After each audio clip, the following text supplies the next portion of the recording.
Pessoal, boa tarde. Em primeiro lugar, quero dizer que é um prazer estar aqui com vocês, tá? Não é da boca para fora. Entrar numa empresa em que a gente vê que está aí há quantos anos, Eduardo, no mercado? 22 anos no mercado. E a gente vê a história de vocês, que vocês estão participando aqui, e vê a forma como a empresa está organizada, todas as demarcações, eu estava comentando, vê que tem espaço de treinamento para os funcionários, isso é muito diferenciado. Aqui na nossa palestra não está essa informação, mas vocês sabem quantas empresas que abrem em 3 anos, quantas fecham no Brasil? Alguém tem um palpite aí, um chute? 90%. A gente fala então, abriram, por exemplo, 10 mil empresas no Brasil esse ano, estou inventando um número aqui, a gente sabe que 90% delas, estatisticamente, em 3 anos já não vão existir mais.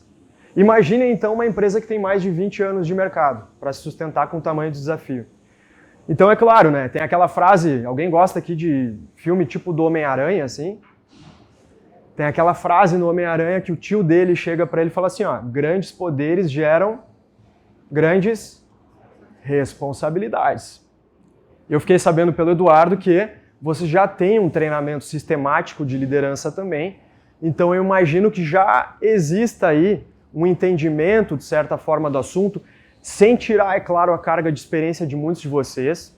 Então, antes de eu começar, eu já vou começar tirando a mochilinha aqui, dizendo uma coisa para vocês assim, ó, com toda a humildade do mundo. A minha pretensão não é trazer uma lista de coisas para vocês e querer ensinar o padre a rezar a missa. Muito pelo contrário, é trazer para vocês algumas dicas e algumas reflexões e aprendizados que eu peguei ao longo também da minha trajetória e que de alguma forma tenha algo que seja útil para vocês, certo? Um combinado que eu gostaria de fazer com vocês, que nessa hora e pouco que a gente vai conversar aqui, se sintam à vontade para trazer o que vier à cabeça de vocês, certo? Sem restrições, porque eu realmente acredito que quando alguém traz uma ideia diferente, a perspectiva aqui de dentro da empresa, o nosso papo aqui flui muito melhor, certo? E aí a gente pode então, pessoal, começar a falar em liderança com propósito. Hoje em dia, quando se usa essa palavrinha aqui, ó, normalmente as pessoas associam ao quê? O que está na moda? Quando se fala em propósito.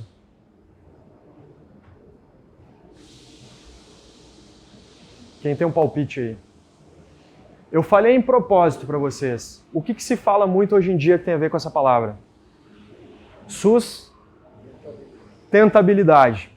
Então, muitas vezes a palavra propósito ela vem sendo associada a meio ambiente. Mas, da forma como a gente vai falar aqui, abordar, eu já tenho que desconstruir essa ideia com vocês. A minha ideia, pessoal, é falar sobre liderança como um todo. O líder construindo a si mesmo e entendendo que, quando ele carrega um propósito forte consigo, não vai ter distinção de sustentabilidade, de diversidade, de equidade, não, nada disso. Porque ele entende que tudo faz parte dele. E o comportamento dele vai influenciar de todas as formas o ambiente à volta dele. Então ele vai cuidar de qualquer forma do meio ambiente, porque faz parte dele, das pessoas de gêneros diferentes, porque faz parte dele, da diversidade dentro da empresa. Percebem? Não é essa distinção que a gente busca é o ser se fortalecendo e aí transbordando para os outros à sua volta, certo? Para começar, já vamos entrar no que interessa, mas pelo menos vou me apresentar para vocês. Eu me chamo Guilherme, trabalho com gestão, liderança, desenvolvimento humano e o meu desafio aqui é de alguma forma semear virtudes nas novas lideranças do mundo. Eu tenho formação em administração, um MBA em liderança, inovação e gestão 4.0 na PUC, mas eu confesso para vocês o seguinte, essas formações elas serviram de base para aprendizados, com certeza, mas as vivências que me trouxeram uma bagagem ainda maior. Eu gosto de dizer que eu sou um peregrino, buscador de conhecimento e um semeador de virtudes. Já vou falar para vocês o que eu entendo por semeador de virtudes, mas o peregrino eu posso dizer que uma vez eu fiz o caminho de Santiago, eu não sei se alguém conhece aqui, lá em Santiago de Compostela, e essa experiência para mim eu vou dizer que valeu assim por tantos MBAs, faculdade, o que seja. Porque foi um momento que eu tive que parar comigo mesmo e olhar assim, opa, peraí, tem algumas coisas aqui que estão erradas que eu tenho que resolver. E tem outras coisas que eu posso potencializar para fazer algo diferente. Então, essa peregrinação foi como uma peregrinação para mim mesmo. E eu falo isso para vocês, para que vocês também reconheçam na jornada de cada um, principalmente a turma que está começando mais a sua jornada aí, quais são as peregrinações de cada um aqui na sua jornada. Para ir olhando cada vez mais para si e ver, opa, onde é que eu posso me desenvolver e o que eu preciso começar a cortar de raízes que são ervas daninhas, certo? Um pouquinho da minha trajetória. Então, eu venho de Porto Alegre, pertinho daqui. Quando eu era mais novo, pessoal, no colégio, eu achei que eu ia ser... Alguém tem um palpite? Jogador de futebol. Mas desde muito cedo, tinha algo que me encantava na relação com outras pessoas, que era essa questão da liderança. Por que tinha algumas pessoas que parece que geravam um carisma, um encantamento diferente? Por que tinha outros que poderiam formar o melhor time, seja dentro de um time de futebol, um outro esporte, dentro de uma empresa, dentro de um colégio, e parece que a coisa não dava liga, sabe? E aí desde muito cedo no colégio eu fui buscando esse caminho de líder de turma, presidente de grêmio estudantil, e assim mesmo sem experiência, aos trancos e barrancos, cometi vários deslizes, às vezes meio autoritário também, mas outras vezes também buscando trazer as pessoas para perto. E aí eu pude observar alguns padrões nesse caminho. O que estava funcionando e o que não dava tão certo. Aí a gente entra, depois do nosso estudo no colégio, numa jornada que a gente tem que tomar escolhas mais consistentes para a nossa vida, certo? Eu já não jogava mais futebol, então aquele sonho acabou sendo deixado de lado, e eu ingressei no mercado de trabalho, numa empresa de engenharia, com um público bem sênior de Porto Alegre, uma empresa que trabalha no Brasil inteiro. E ali eu comecei já a reforçar essa ideia de padrões de liderança. Alguns grupos, por exemplo, de saneamento, de estradas nessa empresa, se destacavam enormemente e fechavam os melhores contratos. Enquanto outros grupos que tinham um investimento maciço do governo, às vezes não vingava, inclusive o projeto. E eu me perguntava, ok, mas por que isso está acontecendo? Depois dessa experiência nessa empresa, pessoal, eu entro então num outro desafio, que é uma startup de educação, que é completamente o inverso desse cenário. E aí a gente pode pensar assim, ok, são pessoas mais jovens, um investimento maciço também estrangeiro nessa startup de Porto Alegre, um mercado em ascensão, mas falando em liderança, eram as mesmas coisas que eu encontrava ali. Independente se eram pessoas que tinham 70 anos, 30 anos, 40 anos de experiência no mercado, assim como jovens que recém estavam ingressando nesse mesmo mercado de trabalho. E aí, para ampliar meus horizontes, nessa postura de buscador de conhecimento que eu falei para vocês, eu procurei uma experiência fora. Busquei um estágio gratuito numa área esportiva e pintou na minha frente uma oportunidade em Barcelona. Juntei todas as finanças que eu tinha, ó, pumba, vamos para lá, vamos nos arriscar. Lá tive a oportunidade, de repente, de trabalhar dentro do estádio do Barcelona. Não sei se alguém gosta de futebol aqui. Me vi trabalhando assim numa experiência maravilhosa dentro de um clube assim que todo mundo conhece e os mesmos problemas e as mesmas virtudes estavam lá. Eu pensei, não, peraí, então já saí do Brasil, estou na Espanha, Natal da Europa, que é o primeiro mundo que muitos falam, né? Mas os desafios continuam os mesmos. E aí surgiu uma outra oportunidade na Adidas de Portugal, no Porto. Me mudei para lá também porque eu precisava aprofundar mais e mais em mim e entender um pouco mais esse mundo de gestão. E lá foram os mesmos desafios. Apesar de ser numa área de recursos humanos, trazendo projetos da Alemanha, que a empresa estava trazendo muitos projetos para Portugal naquele momento, eu percebi que os dilemas eram os mesmos. Então, retorno ao Brasil em 2020, estoura uma pandemia e tenho uma decisão a tomar. Ingresso novamente em uma empresa, mas eu sei os desafios que vou encarar, ou vou encarar outros desafios, construindo meu próprio negócio e pelo menos buscando levar para as pessoas um pouquinho do que eu colhi nessa trajetória. E aí vão acontecendo novas possibilidades. Mas, entrando no que interessa então, e que vai ser o norte da nossa palestra aqui hoje. A partir de então, pessoal, eu procurei desenvolver esse trabalho de identificar o potencial das pessoas à minha volta e ajudar os líderes a identificarem isso também. E entendi que quando os líderes identificavam essa postura proativa nos outros e as virtudes de cada um, isso gerava uma aura, uma harmonia nas equipes que trazia os tais dos resultados. Alguém aqui não gosta de resultado? Alguém aqui detesta resultado? Não, né? Com certeza não. A gente busca resultados bons a todo momento, certo? Mas dentro de uma equipe, como é que será que a gente consegue atingir esses resultados melhores? Exponencializar cada vez mais. E aí essa foi a minha busca. Só que, para o nosso bate-papo aqui, eu preciso trazer para vocês 3 duras verdades antes da gente começar. E aqui, ó, para não ficar chovendo no molhado, por favor, falem, tragam a palavra também vocês, se vocês já viram isso. Ó, Guilherme, penso assim, penso diferente, se sintam super à vontade, tá? Mas a primeira é o seguinte, pessoal. Estudar sobre liderança é muito mais fácil do que chegar e dizer e falar sobre isso. Isso é um fato, é muito mais fácil. E quem está na lida há bastante tempo sabe disso na carne, certo? Vê os desafios que tem com pessoas diferentes, que vêm de mundos diferentes, criações diferentes, tem padrões de pensamento diferentes, num mesmo desafio se comportam de maneira diferente. Quando a gente vê, às vezes, o mesmo desafio, ó, tu vai assumir agora a fábrica aqui, vai fazer a supervisão. Tem pessoas que iriam chegar, pegar junto e dizer, ó, é meu, eu vou fazer acontecer. Assim como tem outros que parecem ter o maior potencial do mundo, mas chega ali, treme na base e dá um jeito de fugir. Como é que a gente lida com isso na prática? Só que tem 2 outros fatores que eu também identifiquei nessa caminhada, que fazem toda a diferença para um líder ele conseguir se consolidar no seu papel. O primeiro deles é o seguinte, ele entende que o papel de liderança, muitos dizem que é uma bênção.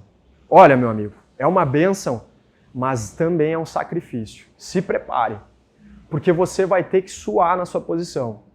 Porque o líder ele vai buscar deixar os outros irem na frente quando tem um compasso de evolução e ele vai estar atrás sempre se servindo por último.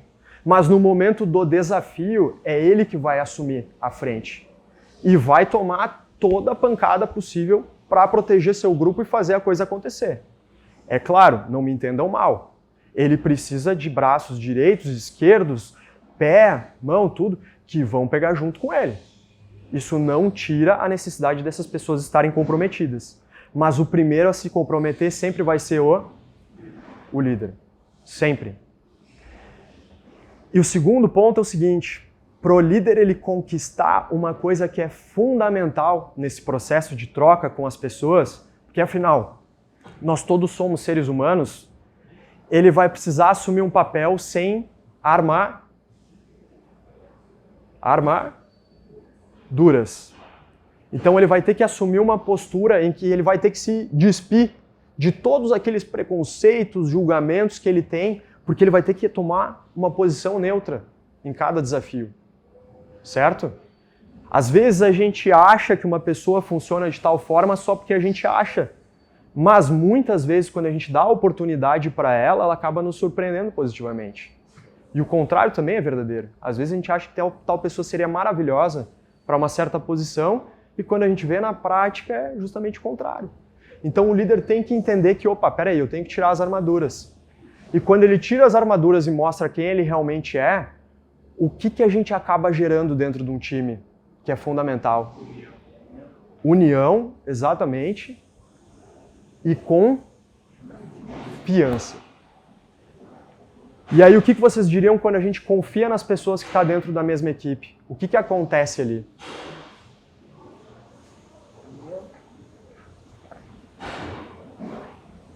Quando a gente tem, por exemplo, um problemão caindo na nossa mesa, como vem praticamente toda semana e todo dia, é mais fácil ou mais difícil quando a gente tem confiança um com o outro? É muito mais fácil, né, gente? Muito mais fácil. Porque eu sei, por mais que seja problemática a situação, as pessoas que estão comigo, elas vão pegar junto. Elas não vão correr, certo? Só que a gente tem mais uns desafios chegando aí, pessoal. E era o que eu estava batendo um papo com o Eduardo aqui antes. A gente está num mundo hoje em dia que está um mundo, alguns diriam, a gente tem até uma oficina que fala que é uma era de mudança. Outros dizem que é uma mudança de era. Mas o que seria essa tal nova era que a gente está enfrentando agora? Olha, o que a gente tem visto lá fora, se chegasse esse cidadão aqui lá da Polônia, que é um tal de Bauman, alguém já ouviu falar nesse cara? Ele chegaria, iria olhar para nós aqui e ia dizer assim, pessoal da Mercoboro, nós estamos num mundo líquido. Pá, que papo furado é esse aí, meu? Mundo líquido? Que história é essa? Seguinte, as relações de hoje, meu senhor, minha senhora, não funcionam mais da mesma forma. Antigamente, tinha a tal da expressão, alguém lembra dessa? O fio do bigode. Eu cheguei para o Eduardo e falei assim, ó, estou às 2 horas pontualmente hoje na Mercoboro. 2 horas instalei lá. Hoje em dia já não é bem assim. Uns 15 minutinhos para mais, uns 15 minutinhos para menos. É a era do mais ou menos, certo? E é aí que esse sociólogo que estuda o comportamento humano, ele fala disso, pessoal. O mundo líquido. O que significa mais ou menos isso? As relações humanas, elas estão meio nesse limbo, nesse mais ou menos. É um amor líquido, ele diria. A segurança que é inspirada por essa condição, ela estimula os desejos que entram em atrito para criar laço de verdade. Tipo assim, como é que eu posso dizer? Como é que é teu nome? Oi? Fagner. O Fagner, ele fala hoje, estou dando um exemplo, tá, Fagner? Não me leva a mal. Ele entrou hoje aqui, conversou com o Eduardo e disse assim, Eduardo, eu estou pronto para pegar um novo desafio. Conta comigo. Segundo o que o Bauman está trazendo aqui para nós, que ele estudou e viu como padrão na nossa sociedade hoje, existe uma possibilidade grande do Fagner chegar amanhã para o Eduardo e dizer assim, ó, Eduardo, esquece aquilo que eu te falei, sabe? Não leva a sério isso aí. Eu estava viajando, eu acho que não é para mim. E assim isso vai ampliando para as relações. Seja relações de trabalho, seja relações afetivas. A gente vê muitas relações afetivas hoje que vão se dissolvendo ao longo do tempo cada vez mais rápido. Seja relações de amizade. As amizades hoje já têm um comportamento totalmente diferente, certo, gente? E o que vocês diriam que é um dos fatores que mais influenciou essa mudança?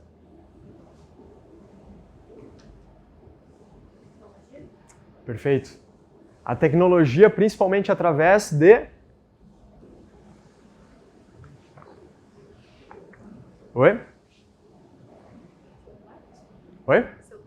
Celular? Mídias sociais.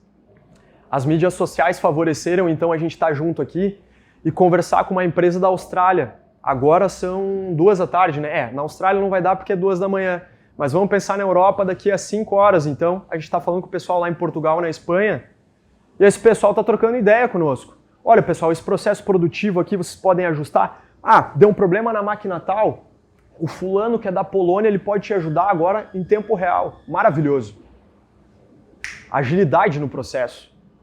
Só que, ao mesmo tempo, as relações também tiveram suas consequências.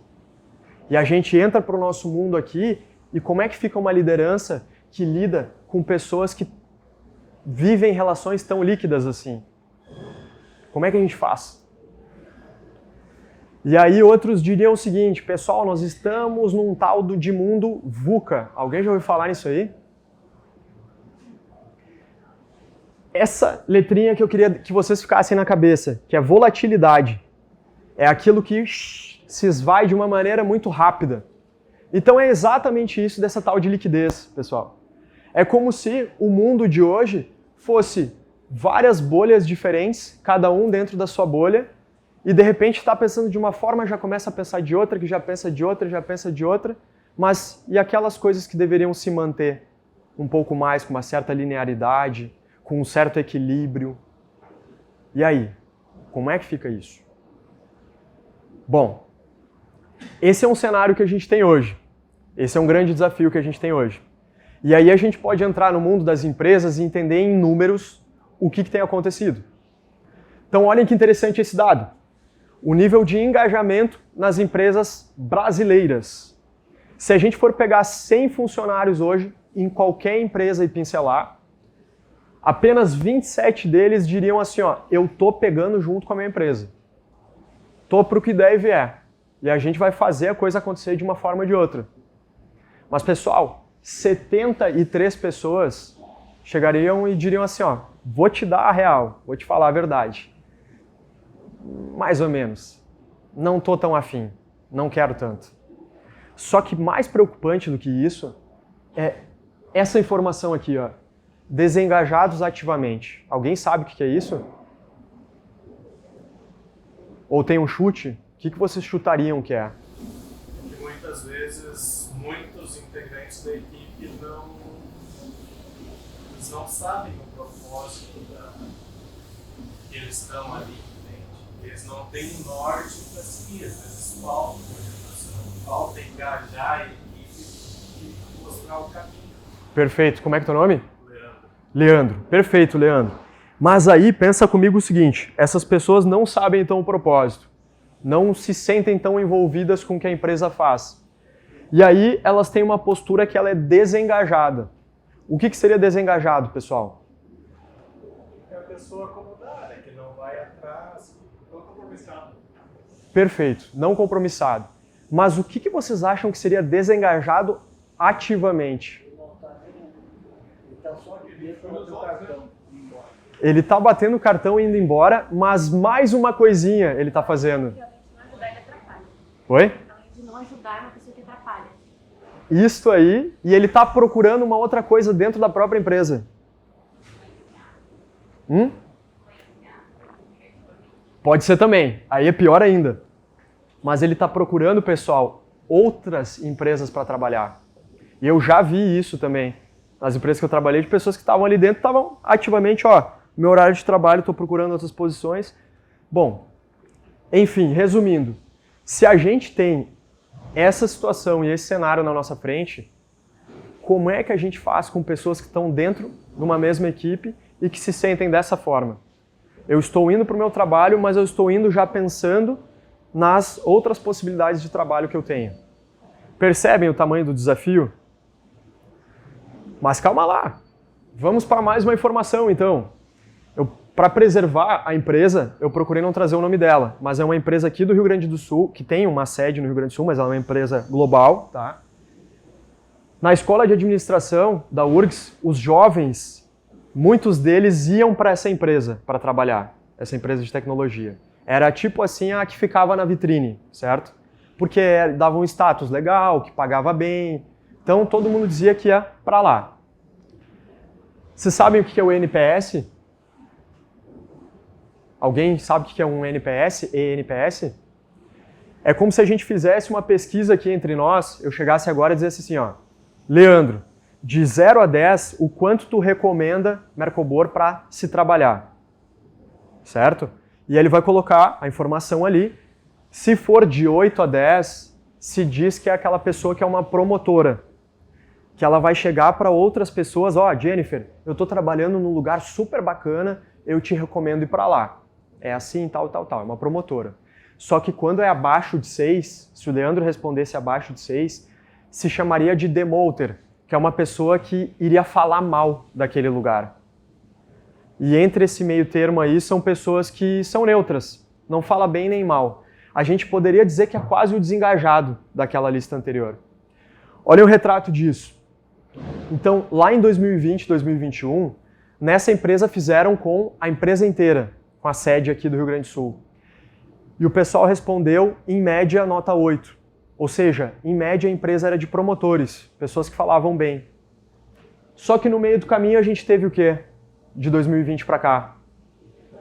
Uma pandemia no caminho. E aí, olhem a média. Essa média aqui, pessoal, era a média constante de todos os anos, tá? Pela primeira vez na história ela chegou ao índice de 5. Ou seja, as pessoas, então, pela lógica que a gente entendeu aqui do que é isso. Se eu sou uma nota 5, que é o 50 no caso, a minha tendência é fazer o quê sobre a empresa? Falar mal. Já não é legal, não me serve, certo? Quando eu falo mal para outras pessoas, como é que fica a qualidade da minha relação, por exemplo, com o meu cliente? Ruim, certo? Uma questão lógica. A mesma coisa vale para dentro das nossas equipes. Então, olhem também o tamanho do desafio. Desafios que eu poderia citar aqui para vocês. A questão trabalho presencial e híbrido. Esse pessoal na pandemia teve a oportunidade de ficar em casa. E hoje eles fazem uma pressão de que trabalhar em casa seria o melhor método. É um desafio que a liderança tem para lidar. Flexibilidade horária. Alguns já estão entendendo que se deveria diminuir os dias da semana. Vejam bem, eu não estou entrando no mérito do que é o certo e o errado, tá? Eu estou trazendo para vocês os fatos. E aí a gente vai pensar juntos o que a gente pode fazer. E por fim, a falta de um plano de carreira. Essas pessoas estavam sentindo falta de um plano de carreira e estavam percebendo o quê? Estava aumentando cada vez mais o número de concorrentes no mercado. Inclusive concorrentes estrangeiros, porque o formato híbrido foi possível agora. A gente pode trabalhar de casa. Então tem mais empresas batendo na minha porta. Fagner, seguinte, tem uma posição aqui para ti. E assim vai havendo um desafio da liderança também de trabalhar com isso.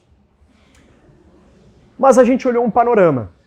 Agora vamos olhar o outro lado.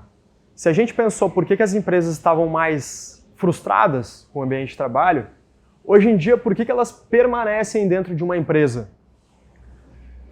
E esse dado, pessoal, é de 2019, tá? A gente tem pesquisas em andamento que têm dados novos para trazer pós-pandemia.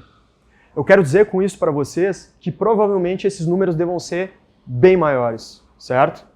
Mas oportunidade de crescimento é o que mais fazia as pessoas no Brasil ficarem dentro de uma empresa, quase 50%. Qualidade de vida, quase 1/3 das pessoas, imagina, de 100 respondendo, quase 30 diziam, eu fico porque eu sinto que eu tenho qualidade de vida nessa empresa. E aqui a gente tem uma palavrinha que ela cada vez mais entra em jogo, e é o que a gente vai falar um pouco hoje aqui também, que é ter valores alinhados com aquela empresa. O que aquela empresa valoriza no dia a dia, eu senti que isso tem a ver comigo e com o que eu quero construir na minha vida, certo? E aí depois a gente entra, se a gente fizesse a mesma pesquisa há mais ou menos 1,5 décadas, 2 décadas, esses aqui seriam os que iam ficar mais na frente. Remuneração e estabilidade. E hoje, cada vez menos, são os mais importantes, certo? Alguém tem algum ponto aqui que gostaria de trazer? Percebem isso no dia a dia? Vocês estão vendo essa... Sim? Faz sentido para vocês? Maravilha. Agora a gente traz mais um outro dado para eu incentivar vocês a investirem cada vez mais nessa tomada de consciência, de ação diferente. Quando um líder ele entende, então, tudo o que está acontecendo no cenário, e ele pega e começa a trabalhar mais ativamente em si, ele tem incrementos. Então, quando a gente falou naqueles resultados lá atrás, isso é uma pesquisa da Great Place to Work. Alguém conhece essa empresa? É uma empresa que certifica mundo afora os melhores lugares para se trabalhar. Então, eles têm uma base que foi feita com mais de 75 mil funcionários e 10 mil gerentes que mediu os incrementos de uma liderança que trabalhou em si cada vez mais e houve, imaginem só, 300% de produtividade, agilidade, inovação e olha só, retenção de pessoas. As pessoas escolheram ficar nesses lugares mais, porque viram que os líderes estavam trabalhando em si também, certo? Bom, aí então a gente entra, de fato, eu trouxe uns dados para vocês, a gente viu o cenário juntos, olhamos para fora. Agora eu preciso entender de vocês, principalmente aquela turma que já está há 1 ano e meio aí trabalhando com isso. Qual é o papel da liderança? O que vocês diriam?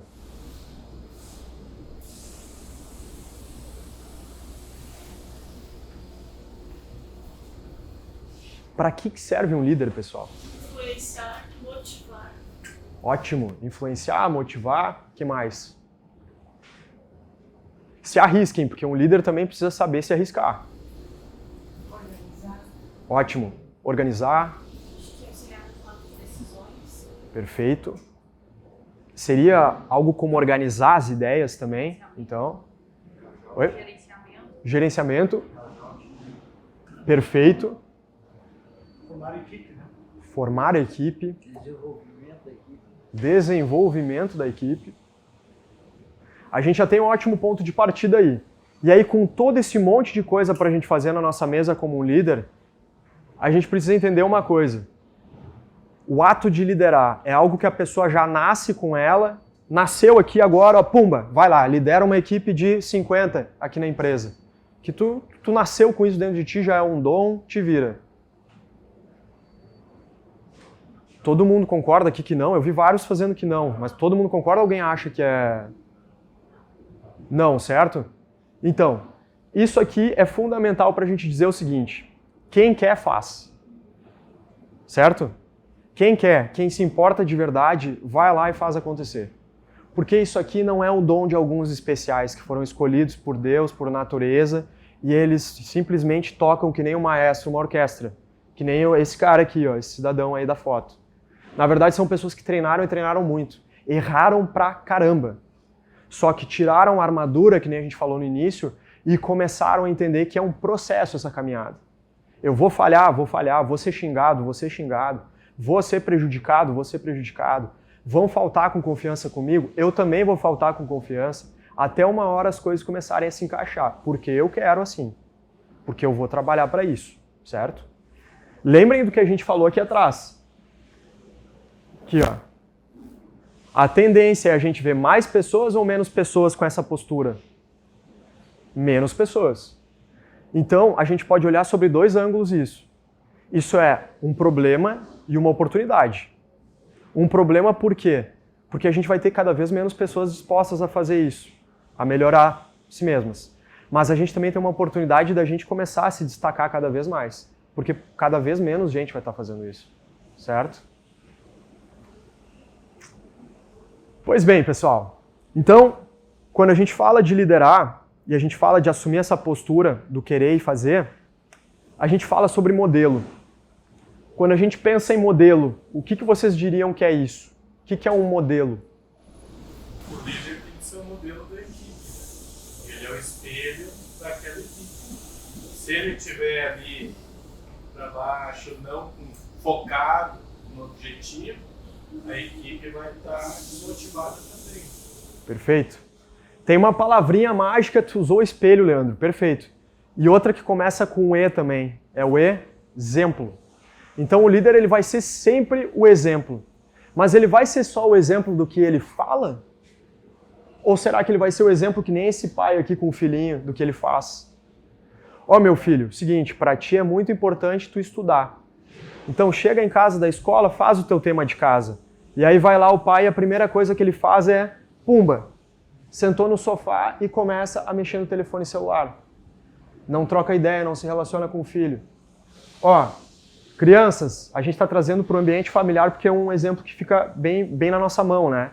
Crianças, aqui na nossa casa, família é a primeira coisa que a gente tem que fazer. Cuidar da família, prezar pela família. E vão lá o pai e a mãe e tomam essa atitude de descompromisso, de chegar em casa, se jogar no sofá, não fazer nada. E aí? Na empresa é a mesma coisa. Exemplo simples que a gente vê, às vezes até o chefe que chega ali e diz assim, ó, não pode fumar aqui no ambiente de trabalho, quando vê tá ele lá fora fumando, entendeu? E aí, como é que a gente faz essas situações? Isso para não dizer outros exemplos que são ainda piores. Então, quando a gente fala em querer liderar de verdade, a gente tem que entender, que nem o Leandro falou, que a todo momento eu vou ser um espelho para as pessoas.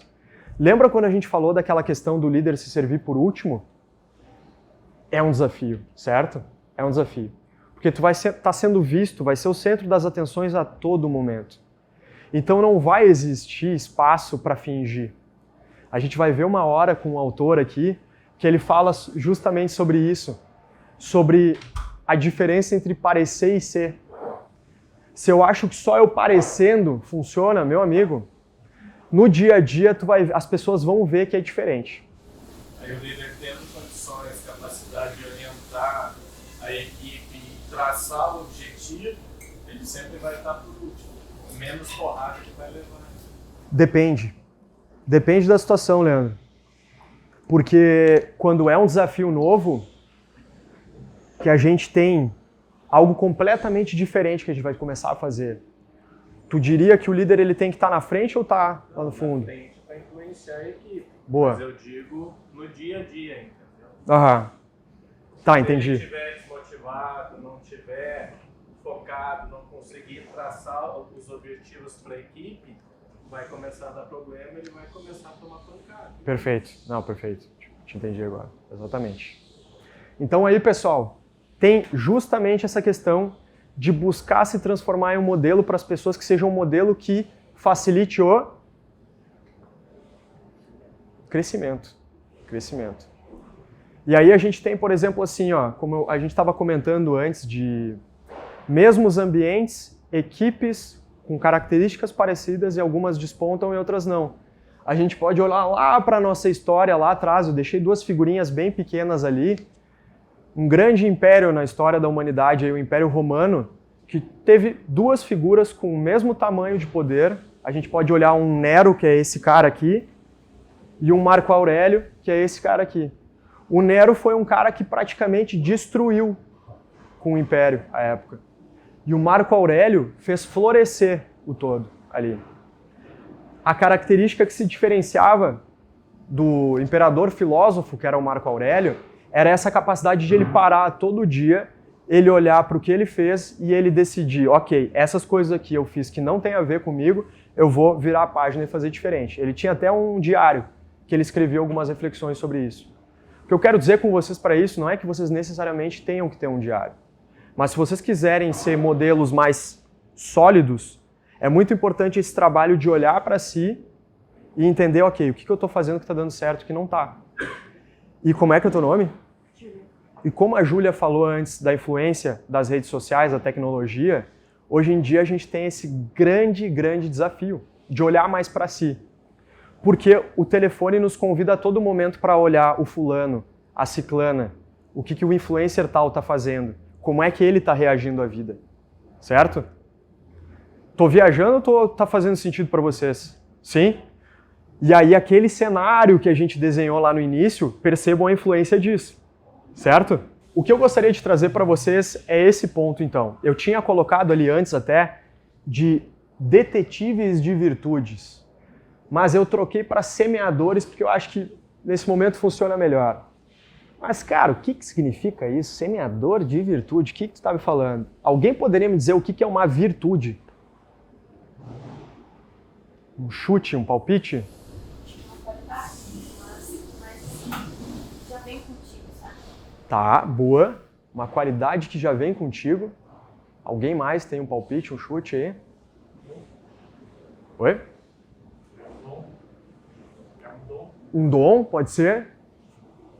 E se eu falasse para vocês que essas qualidades que já vêm com a gente, esse dom, não são coisas, essa árvore aqui, que são exclusivas só do Guilherme, que são exclusivas só do Leandro, do Fagner, do Eduardo, da Jennifer, mas é algo que está disponível para todos nós, inegavelmente. Alguém aqui, por exemplo, não consegue ser uma pessoa que carrega humildade no dia a dia, não consegue ser uma pessoa que pode ser um pouco mais autoconfiante, pode ser um pouco mais honesta, que pode ser uma pessoa que seja um pouco mais generosa com o outro. Todo mundo consegue, certo? Só que aí na postura do líder, ele tem um desafio aí dentro, que é o seguinte, ele vai ter que identificar nas pessoas à volta dele. Lembram que a gente falou, em primeiro lugar vai o líder. Então, para ele fazer isso, ele tem que fazer o trabalho antes em... Montar a equipe. Antes de montar a equipe... Oi? Nele mesmo. Nele mesmo. Em primeiro lugar é nele. Lembra da peregrinação? Primeiro eu tenho que fazer a minha caminhada. Para eu conseguir replicar isso no outro. Porque eu já fiz o teste comigo. E aí com o outro eu vou ver, ok, funciona isso, aquilo, aquele outro. O contrário de virtude seria vi. Começa com vi também, tá ali. Vício. Então o vício é aquele padrão que a gente adquire no nosso dia a dia, que é aquela coisa que parece que nos emperra. É a preguiça, é a ira, eu querer discutir a todo momento, a apatia, a falta de vontade, a reclamação. Reclamação, que é aquela coisa de eu... Você sabe o que significa reclamação? Reclamar? Vai pra trás, a ação, fico reclamando, mas... Clamar, o que é clamar? Clamar. Oi? Pedir. Então eu reclamar é eu pedir 2 vezes. Eu estou pedindo de novo aquilo para acontecer. E aí esses vícios o líder também tem que identificar no outro. É uma postura, por isso que antes era o detetive, mas agora a gente fala em semeador, porque ele vai incentivar a pessoa a entender isso. Se ele quer montar uma boa equipe, ele vai precisar ajudar o Leandro, o Fagner, a Júlia a entender. Olha, vem comigo, presta atenção. Tem esse ponto aqui que a gente pode desenvolver um pouquinho melhor. E tem esse ponto aqui que está indo legal e a gente pode potencializar. Ele está falando, em outras palavras, de vício e virtude. Só que esse trabalho não é fácil. Porque quando a gente faz na gente mesmo esse trabalho, a gente vê que tem muito chão para percorrer. Certo? E aí, gente, vamos pensar então o contrário do que é liderança, porque eu preciso trazer isso para vocês. Alguém lembra desse caso aí? O Costa Concórdia? Eduardo, que tu fez assim, o que aconteceu aí?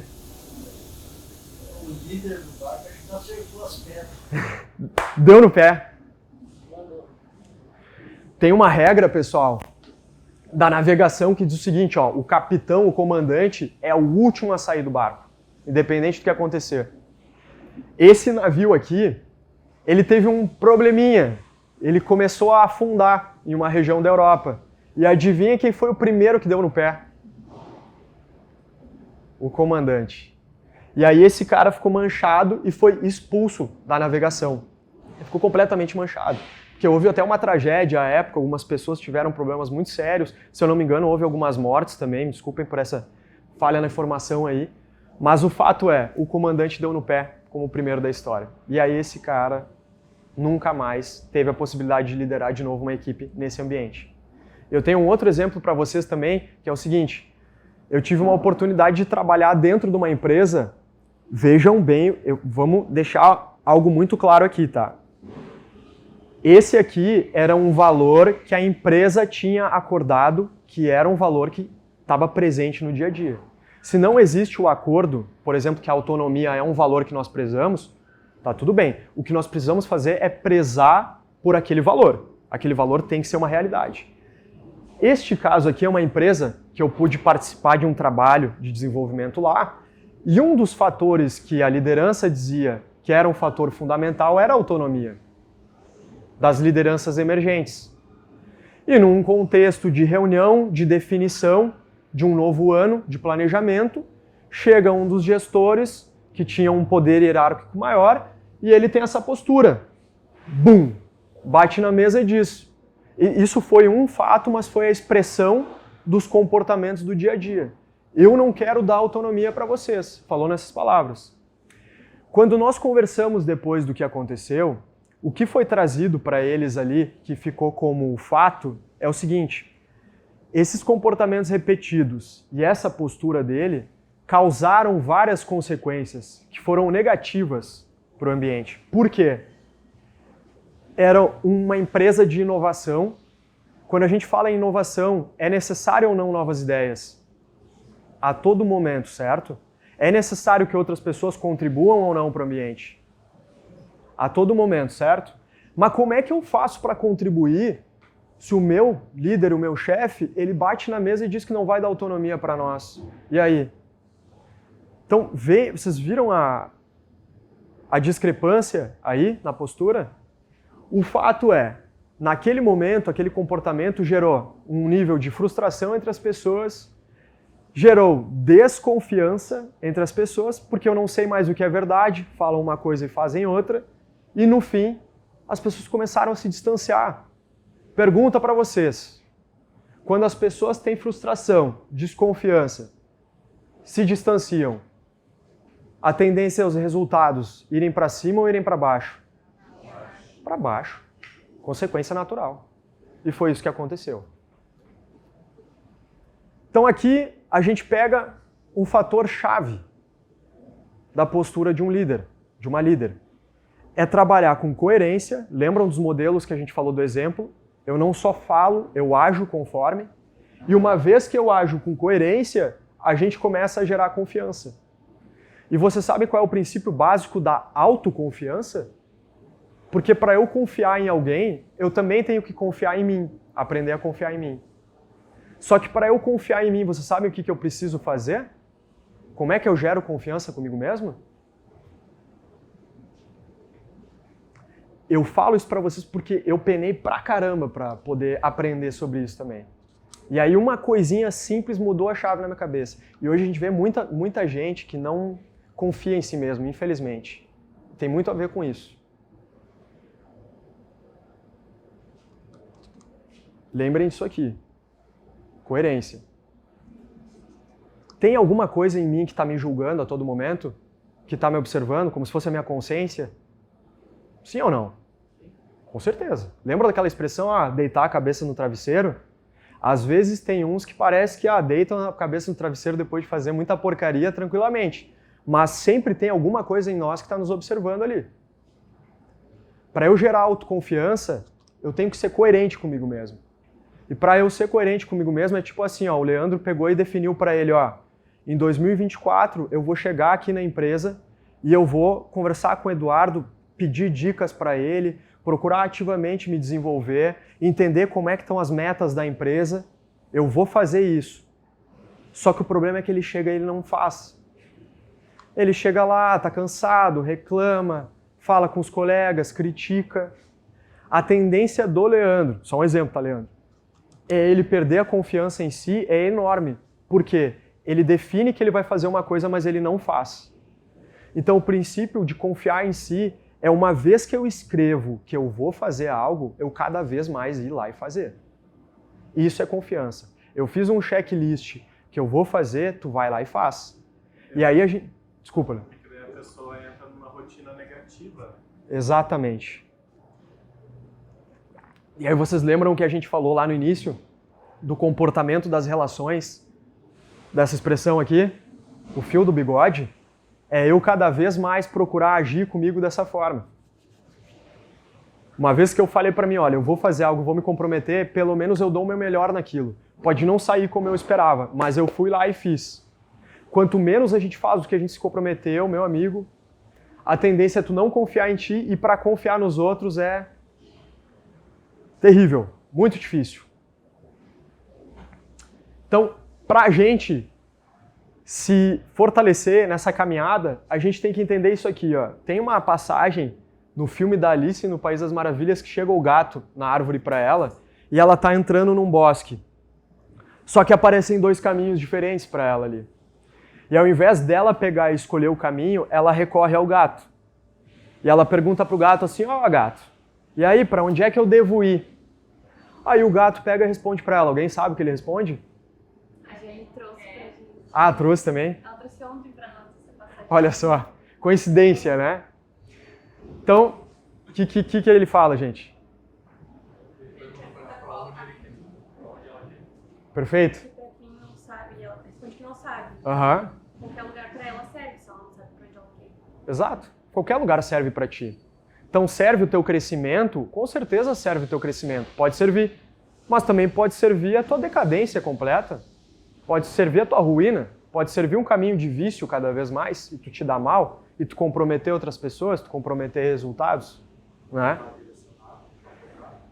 Exatamente. Então uma vez que tu definiu isso, já começa a traçar teu caminho. E aí para traçar o teu caminho, tem que começar primeiro em si. Tem que gerar essa confiança. Que nem falavam há milhares de anos já isso para nós. E parece que a gente esquece disso. Conhece a ti mesmo primeiro e depois tu vai começar a conhecer cada vez mais do mundo. Só que esse trabalho não é tão fácil assim. A gente tem que lembrar daquela ideia do modelo, do exemplo, e pensar qual é o modelo que eu quero esculpir em mim. Qual é o modelo que eu quero ser. O que eu quero. Lembram da árvore das virtudes que a gente mostrou ali? Aquela árvore com várias qualidades, que nem a Júlia falou, os dons, como é que é o teu nome? Desculpa. Que o Daniel falou dos dons. Como eu gostaria de inspirar as pessoas. Eu gostaria de ser uma expressão de generosidade, de força, de coragem, de atingimento de resultado, de escuta. E aí, em cima disso, quando eu entender e nomear isso, aí eu vou ter mais clareza do que eu preciso fazer para isso se tornar realidade. Opa, eu defini que eu quero ser uma pessoa que escuta mais os outros. Mas aí eu cheguei no dia de hoje e a gente teve uma situação desafiadora aqui na fábrica. Eu peguei, não, sai para lá, eu vou resolver sozinho isso aqui. Não agi conforme isso. Volto para mim mesmo depois, paro durante o meu dia e penso, opa, peraí, eu agi conforme isso que eu quero fazer ou não? Não, não agi. Beleza. Amanhã é um novo dia e eu vou dar uma melhor para fazer isso acontecer. Certo? E assim a gente vai se delapidando. E aí então, Guilherme, tu tá falando pra caramba, tá falando coisa bonita aí, né? Semear, virtude e tal. Mas então eu desafio vocês a pensarem quais foram os líderes que mais impactaram vocês na jornada de cada um aqui. O que essas pessoas tinham ou faziam de especial?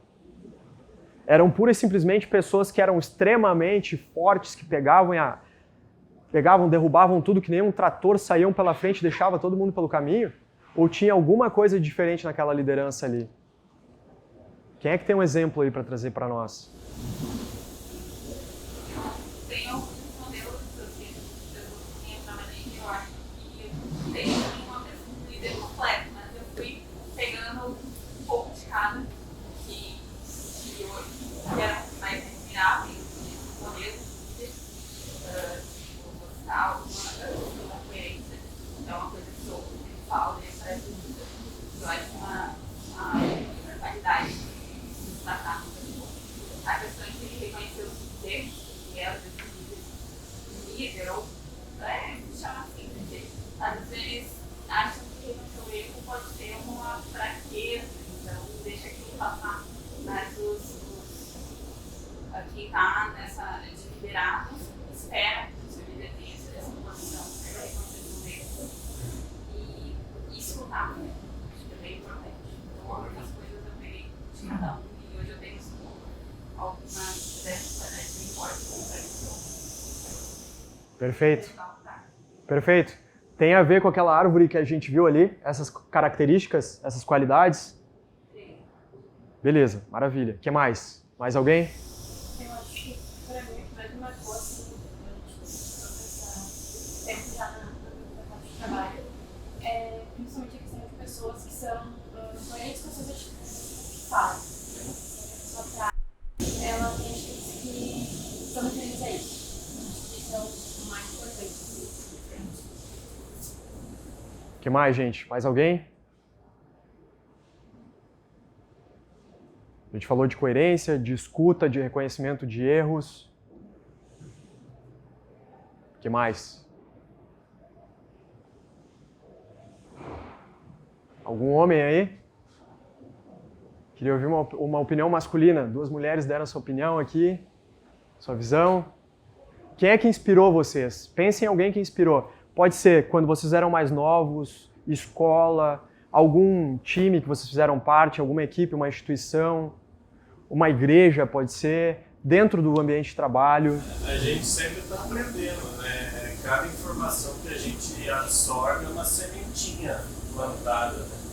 Então até, por exemplo, essa semana conversei com um amigo meu e ele fez vários comentários, né, colocações de um cara que foi bem importante para mim, assim. E daí por de fora, tu vendo o quanto é bacana, o quanto é bonito ver aquele cara como um exemplo, entendeu? Que, digamos assim, fez bastante coisa por várias pessoas, assim. Então, quantas pessoas ele orientou, aconselhou dentro, moldou na equipe dele, né? Só que, na verdade, dali ele moldou, mas a pessoa vai para casa, ela muda em casa, é uma relação social, digamos, né? Não é só na profissional. Perfeito. Agora uma pergunta. Diga, desculpa. Eu tenho uma pessoa que inspirou dentro da empresa, coisa assim, mas não só dentro da empresa, mas que ele fala o Ayrton Senna, é um engenheiro do automobilismo. Então, tipo assim, ele tem uma frase que eu inclusive tatuei a frase, né, que é o que diz respeito, né, ao empenho, ao compromisso, ao esforço e à dedicação. Ou tu faz uma coisa bem feita, ou tu não faz. Então, tipo, é uma coisa assim que eu sigo, tipo, e é um cara que me fez enxergar, né, com outros olhos as coisas também. Tipo, é um legado meu, ou eu faço uma coisa perfeita, ou eu não faço. Então, tipo, né, foi uma coisa, inclusive, que eu tatuei, então é uma coisa que é um líder, né, foi um líder, né, na questão profissional, e isso é E aí, fazendo um link do próprio Ayrton Senna, a questão da confiança das equipes, o Ayrton Senna ele sempre foi de uma família já com valor, condições, né, financeiras. Porém, o Banco Nacional foi o primeiro que bancou ele, né? Força. E ele foi até o último valorizando aquele pessoal que reconheceu ele, que ajudou ele lá no início, né? Então, isso também é para as equipes, né? Muitas vezes, quem está recebendo a informação, o líder está levando pancada, e o líder está ajudando a equipe para montar a equipe, também existe essa troca para conseguir essa confiança, conseguir essa integração, essa união. O Ayrton Senna era um cara, por exemplo, né, que a gente já ouviu falar, ele ia para debaixo dos carros junto com os mecânicos aonde? Ele era um profissional totalmente diferenciado, né? Nenhum outro piloto ia ajudar. Mas é o seguinte, se não consegue fazer bem feito, é melhor o feito do que o perfeito. Com certeza. Porque se tu não errar, tu não tem condições de melhorar. Pegando esse mote que todos vocês trouxeram aqui, perguntinha para vocês. É possível a gente atingir resultado sem fazer isso? Tem certeza? Pensa o seguinte, se a gente tem um resultado assim, urgente para atingir a curto prazo, eu preciso fazer isso ou não? Eu preciso fazer isso? Não, eu não preciso fazer isso. Para dar resultado, eu não preciso fazer isso. Tem um cara que era craque no futebol, quem conhece exemplo de futebol, vou usar aqui, que é o Celso Roth. Alguém conhece o Celso Roth? 10 partidas. É o cara das 10 partidas. Ele entra no ambiente e é aquele cara, chamam que é o cara que chega chutando a porta. Nós vamos fazer assim, assim, assim, assado. Nada contra a figura pessoal dele, só trazendo um exemplo de liderança aqui para nós, tá? Só que o que acontecia? Esse trabalho ativo que a gente está falando aqui talvez ficasse a desejar por essa necessidade de resultado a curto prazo. Normalmente, quando se tem essa postura muito ativa e não dá o espaço para o que todos vocês trouxeram, a tendência a gente diria estatisticamente praticamente 100%. O curto prazo até vai bem, mas para a gente manter a longo prazo, ser sustentável, não acontece. Por quê? Porque as pessoas à volta não estão junto. E as pessoas à volta, à medida que vão crescendo, vão trazendo outros para junto. Então, como uma árvore, ela vai gerando frutos, certo? Bom, o exemplo que eu tenho para trazer para vocês, pessoal, também tem exemplos no mercado de trabalho, mas o que mais mexe comigo é desse cara aqui, o professor Alberto. Uma vez, estava eu lá na minha faculdade, como eu gostei sempre muito de futebol, falei para vocês, eu conciliava os meus estudos e o trabalho com a equipe da URGS. E lá eu comecei a jogar no time e tinha um técnico, só que ele era muito diferenciado. Era uma pessoa já com uma certa experiência de vida. Ele tinha uma forma de lidar com os jovens diferente até na base, quando eu tinha jogado, por exemplo, no Grêmio, era outra pegada, né? E o Alberto, ele desenvolvia as pessoas que estavam à volta nele. Ele tinha uma qualidade técnica sensacional. Chegava pra gente assim no campo, mostrava, pessoal, hoje no jogo faz a tática Y, Z, H, mas em termos de comportamento humano, ele chegava e sabia mexer no que cada um precisava. Mas eu perguntei, quem é essa pessoa, né? Ele dando aula aqui na universidade, se dispondo gratuitamente a treinar jovens, até que um dia eu descobri que ele foi auxiliar técnico na Copa do Mundo de 90 pelo Brasil.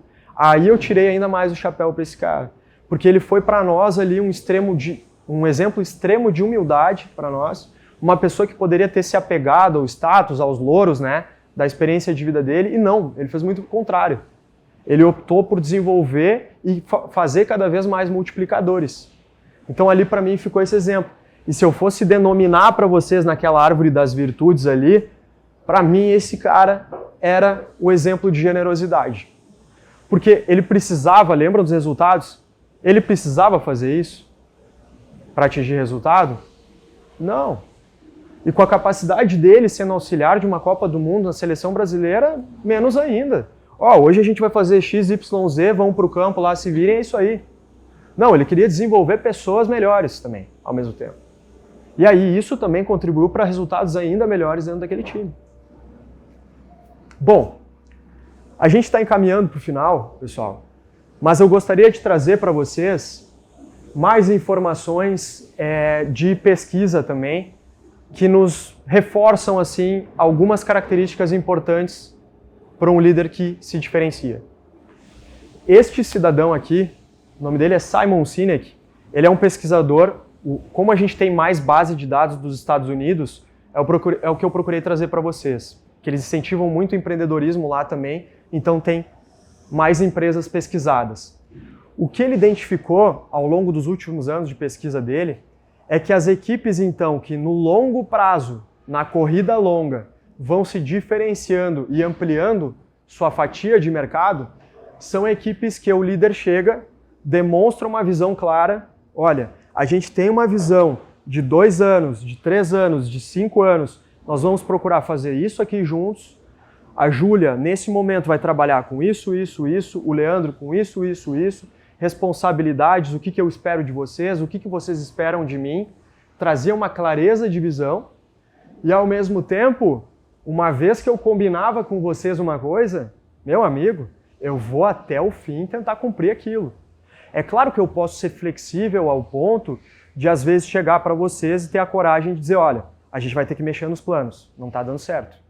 Mas, antes disso, eu vou me comprometer ao máximo para eu ser coerente. Trazer o exemplo. E olha que interessante, ele trouxe essa frase aqui, né? A confiança ela não se constrói por fazer o que é correto, entre aspas. Lembram quando eu falei para vocês de autonomia? Tem que ser autonomia em toda a empresa? Não necessariamente, mas tem que se cumprir o combinado. Então, ela nasce de assumir responsabilidade ao errar, que foi trazido ali pela Vanessa. Então, uma vez que ele entende que tem desafios ali, talvez ele precise de mais gente, opa, peraí, vamos ajustar a rota. E eu quero vocês junto comigo aqui para a gente ver o que pode ser feito. A gente tem um tempo aqui, eu gostaria de passar um vídeo para vocês, que é um vídeo que fala sobre isso, sobre a questão da constância, tá? É muito interessante. Do you love your wife? Yes. Prove it. Like, what's the metric? Give me the number that helps me know, right? Because when you met her, you didn't love her. Now you love her, right? Tell me the day the love happened.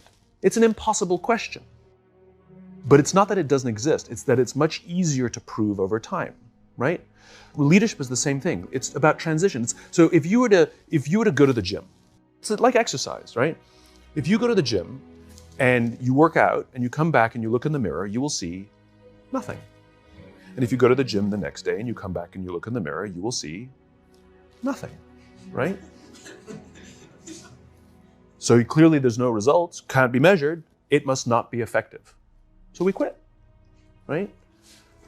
Or if you fundamentally believe that this is the right course of action and you stick with it, like in a relationship, I bought her flowers and I wished her happy birthday, and she doesn't love me. Clearly I'll give up. That's not what happens. If you believe there's something there, you commit yourself to an act of service. You commit yourself to the regime, the exercise. You can screw it up. You can eat chocolate cake one day. You can skip a day or two. You know, it allows for that. But if you stick with it consistently, I'm not exactly sure what day, but I know you'll start getting into shape. I know it. And the same with the relationship. It's not about the events. It's not about intensity. It's about consistency, right? You go to the dentist twice a year, your teeth will fall out. You have to brush your teeth every day for 2 minutes. What does brushing your teeth twice a day for 2 minutes do? Nothing. Unless you do it every day, twice a day for 2 minutes. Right? It's the consistency. Going to the gym for 9 hours does not get you into shape. Working out every day for 20 minutes gets you into shape. So the problem is we treat leadership with intensity. We have a 2-day offsite, we invite a bunch of speakers, we give everybody a certificate, you're a leader, right? Those things are like going to the dentist. They're very important. They're good for reminding us or getting us back on track, learning new lessons. But it's the daily practice of all the monotonous, little, boring things like brushing your teeth that matter the most. She didn't fall in love with you because you remembered her birthday and bought her flowers on Valentine's Day. She fell in love with you because when you woke up in the morning, you said good morning to her before you checked your phone. She fell in love with you because when you went to the fridge to get yourself a drink, you got her one without even asking. She fell in love with you because when you had an amazing day at work and she came home and she had a terrible day at work, you didn't say, yeah, but let me tell you about my day. You sat and listened to her awful day and you didn't say a thing about your amazing day. This is why she fell in love with you. I can't tell you exactly what day, and it was no particular thing you did. It was the accumulation of all of those little things that she woke up one day and as if she pressed a button, she goes, I love him, right? Leadership is exactly the same. There's no event. There's no thing I can tell you you have to do that your people will trust you. It just doesn't work that way. It's an accumulation of lots and lots of little things that anyone by themselves is innocuous and useless. Literally, pointless by themselves. People will look at little things that are good leadership practices and say, that won't work. And you're absolutely right. But if you do it consistently, and you do it in combination with lots of other little things, like saying good morning to someone, that looking them in the eye. My friend George, who's a 3-star general in the Marine Corps, he says his test for leadership, and I love this, he goes, his test for a good leader is if you ask somebody how their day is going, you actually care about the answer. The number of times we're walking to a meeting, we're rushing, we go, how are you? Not good, I got to get to you later, I'm late for a meeting. Right. If you ask the question, you were standing there and you were listening to the answer. It's those little innocuous things that you do over and over and over and over that people will say, I love my job. Not I like my job. I like my job means, yeah, the challenge is great, they pay me well, I like the people. I love my job means I don't want to work anywhere else. I don't care how much somebody else is willing to pay me. I'm devoted to the people here, and I care desperately about the people here as if they were my family. In business, we have colleagues and coworkers. In the military, they have brothers and sisters. That's how they think of each other. If you really have a strong corporate culture, the people will think of each other like brothers and sisters. It's like a family, right? No. Brothers and sisters. Deep love. Fight, but the love doesn't go away. Bicker, the love doesn't go away. And I'll fight with my sister, but if you threaten my sister, you're going to have to deal with me. Right? We'll fight internally. We'll bicker with each other, but nobody's going to hurt each other. And if anything from the outside shows up, you're looking at a unified front. Brothers and sisters. Now, how do you create brothers and sisters out of strangers? Common beliefs, common values, parents, in other words, executives who care about their children's success, who care to raise their children, teach them skills, discipline them when necessary, help them build their self-confidence so that they can go on and achieve something more than you could have ever imagined achieving for yourself. That's leadership. E aí, pessoal? Fez sentido para vocês ou nada a ver? Me contem aí, porque a gente tem que ir melhorando cada vez mais essa palestra aí, né? Mas e aí, o que vocês acharam? Faz sentido? Mais ou menos, nem tanto? Assim, do que a gente falou até aqui, eu diria para vocês que ele entregou o suco do que foi falado. É sobre se importar de verdade. Se importar com eu ser uma pessoa melhor e que os outros à minha volta também sejam pessoas melhores, certo? Assim, a cultura, né, como a gente gosta de falar, cultura organizacional, é natural que ela vá crescer junto. Por quê? Quando a gente fala em cultura, vocês fazem trabalho aqui bastante, essa questão da cultura, eu vi que tem ali a política, né, de qualidade da empresa também desde 2015, o que é importante para a empresa, as crenças comuns, certo? Para onde essa cultura vai, a empresa também vai para esse caminho. É isso que o Simon traz também na pesquisa dele. Só que o seguinte, pessoal, para onde a cultura vai, é porque ela vai para lá porque o líder apontou para aquela direção. Então, por mais que o líder ele possa ter colocado várias informações, olha, aqui a gente funciona assim, assado, várias definições, é o comportamento dele que vai mostrar para onde a empresa vai, de fato. Porque a cultura vai seguir aquilo, a equipe, as pessoas à volta, lembram da foto que a gente colocou? do pai da criança, lembram? As pessoas têm a tendência de repetir também aqueles padrões. Ah, porque é assim que a liderança pensa, então nós vamos seguir mais ou menos dessa forma. É tudo uma repetição de padrão, certo? E aí tem essa questão, olha, então pensa numa abordagem em que procura ser uma pessoa que só manda ou uma pessoa que procura entender o que está acontecendo e ajudar os outros a se desenvolverem, certo? Quando a gente fala nisso, ser íntegro, que tem a ver com a coerência, é tudo aqui. Então é como a gente falou, parecer não serve. Tem que parecer, mas ser acima de tudo. E aí tem aquela ideia que ele traz ali que é o seguinte, os inimigos, quando a gente não sente esse nível de confiança entre nós, a tendência é todo dia ser uma batalha diária, uma luta diária. Mas quando a gente enxerga que do lado tem pessoas com quem eu posso contar, a tendência é a gente estar cooperando junto cada vez mais. E se eu descubro alguma coisa que eu acho que pode ser útil para a Júlia, para ela se desenvolver e ela crescer no trabalho dela, eu vou lá e contribuo com ela. E para o Leandro, a mesma coisa. Quando eu fui para a Adidas em Portugal, por exemplo, e aqui, aqui é só para a gente trazer mais um exemplo, eu pensei, olha, uma companhia grande que deve ter muitas coisas estruturadas que fazem funcionar perfeitamente ela, porque ela já tem uma estrutura de vida muito grande, ela é uma multinacional. Mas lá tu encontrava pessoas que estavam dispostas também a fazer essa magia acontecer, assim como tu via pessoas que tinham um pensamento completamente da velha guarda. Eu ouvi, por exemplo, uma expressão de uma pessoa de um cargo de liderança que estava falando em puxar tapete dos outros. Entende? Então, é muito do indivíduo, pessoal. É muito do indivíduo e a postura que o indivíduo procura adotar, certo? Assim como eu encontrei pessoas maravilhosas que estavam se dispondo a fazer o ambiente crescer. Então a ideia aqui é não pensar só nos números. Os números, eles são fundamentais, é claro que são fundamentais. Mas quando a gente fala numa liderança com propósito, com sentido, a gente fala em entender como as pessoas funcionam e eu multiplicar esses números junto disso. O que a gente tem de resultado que ele identificou com essas milhares de empresas? Mais aprendizado das pessoas, uma vez que elas aprendiam mais, elas podiam capacitar mais pessoas e uma vez que as pessoas estavam mais capacitadas, elas cooperavam mais entre si. E aí a gente tem uma segunda referência, alguém conhece essa tal de Brené Brown? Sim? O que vocês ouviram falar dela já, gente? Já li o livro dela. Opa, qual livro que tu leu? Coragem de Ser Imperfeito. Ah, quase então, não é esse aí ainda. Hoje a gente vai fazer um sorteio no final com vocês para presentear 2 dela. E aí, que tal? O que tu lembra dela, assim, do que ela fala? Ela traz muito essa coisa, assim, da cobrança, né? A gente querendo sempre fazer perfeito. E a gente, quanto mais a gente se cobra, mais a gente acaba errando. Por essa falta do autoconhecimento. Boa, perfeito.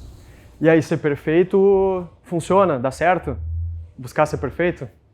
Não, né? Alguém mais leu também? Lembra de algo dela? Tem uma leitura em especial. A base dela, como é que é teu nome? Juliana. A Juliana trouxe a base do trabalho que a Brené Brown desenvolveu, pessoal. Ela é uma cientista social, estuda o comportamento humano também fez pesquisas com milhares de empresas, mas tem uma leitura dela que fala coragem para liderar. O que ela traz essencialmente aí nessa leitura, tá?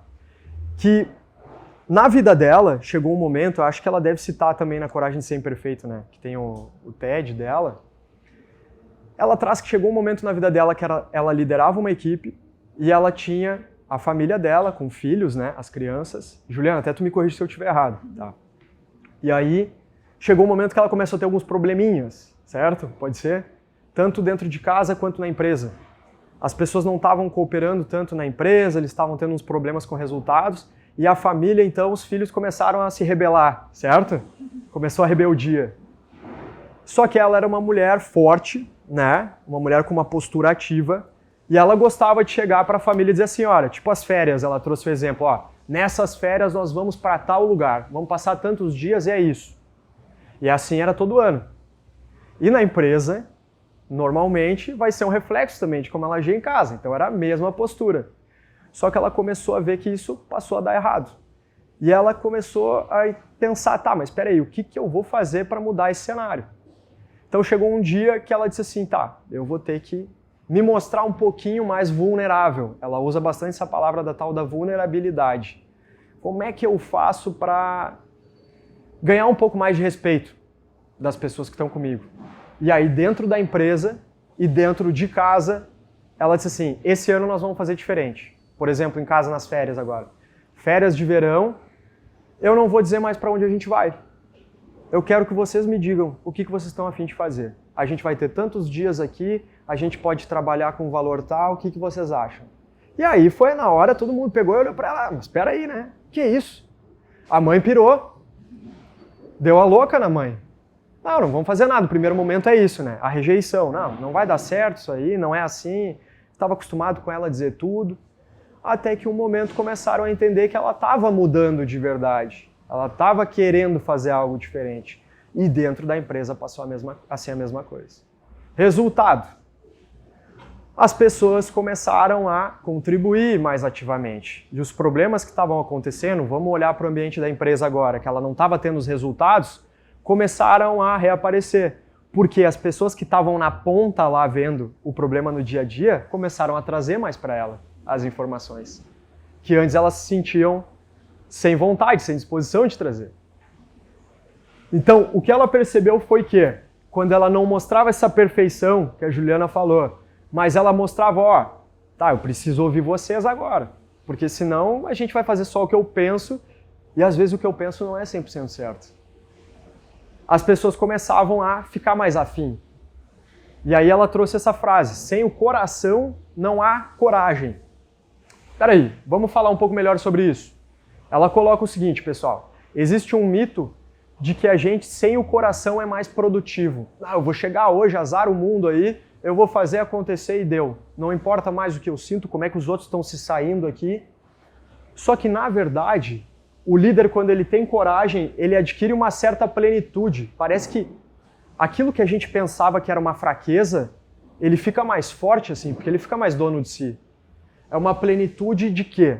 De conviver com essa coisa que se chama, talvez, não ter a necessidade de agir com uma armadura. Sabe o que é? Sabe por quê? Alguém consegue imaginar como é que é tu ter que levar uma armadura todo dia? Deve ser pesado, né? Deve ser pesado. Uhum. Agora imagina levar uma armadura por 5 anos, 10 anos, 15 anos. Né? Então, como a gente falou lá naquele cenário no início, o cenário ele pode ser meio tenebroso, mas vamos desconstruir isso.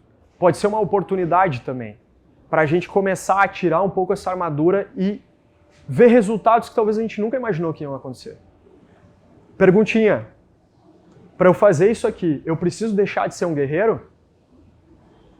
Sim ou não? Com certeza não. Com certeza. E eu posso lutar com mais afinco ainda.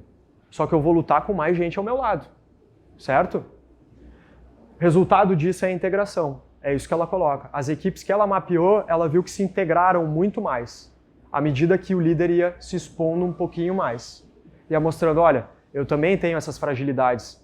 E é natural que a gente tenha. Só que eu estou querendo mais.